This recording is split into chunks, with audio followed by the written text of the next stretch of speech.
Hi everybody, my name is Amy Dickerson and this is a tutorial on working with your customers in your virtual office genealogy and other places in your business. In order to find your customers, you're going to run a customer genealogy downline report, and the place that you find that is in the Consultant Services tab, Genealogy, and Customer Genealogy. Every time you create an item or create a username in a workshop, or a customer logs on and signs on and creates their own account, they will be placed in your customer genealogy section. By clicking on this tab from the Consultant Services tab, it will list all of your customers. If you want to email broadcast all of your customers, you can use the email broadcasting tool. But if you just want to find your customers and find a specific customer, here's how you're going to do that. These filters right here are set up for you just so that you know how to look at your reports and things like that. If you want to be able to see the whole entire screen, then what you're going to do is you're going to want to manage your filters and your format.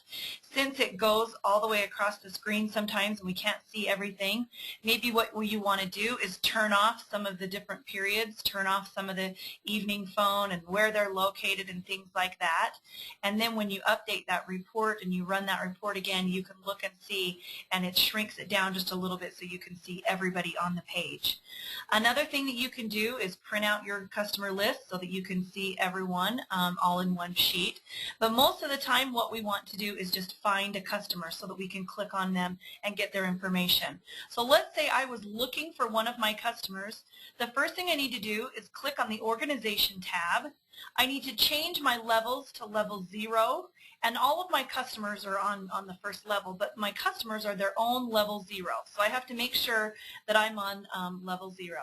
Then I'm going to search for a particular customer by typing in their last name first, and then their first name, and then hit Update Report.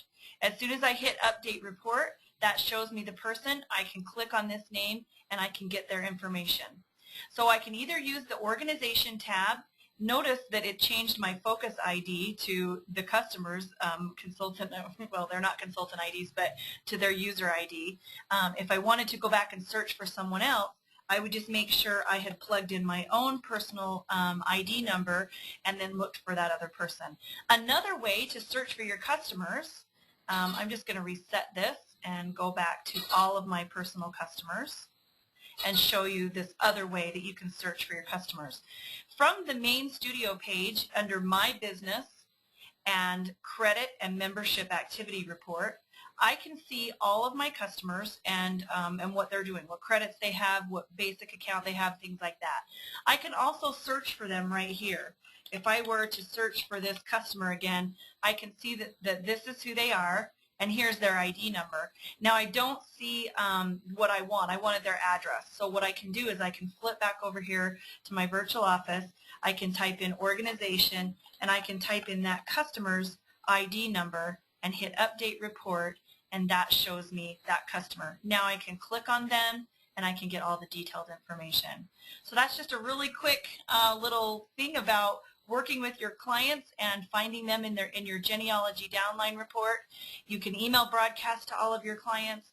You can also use this real handy tool over here, your Credit and Membership Activity Report, to check on all of your clients and give them a phone call.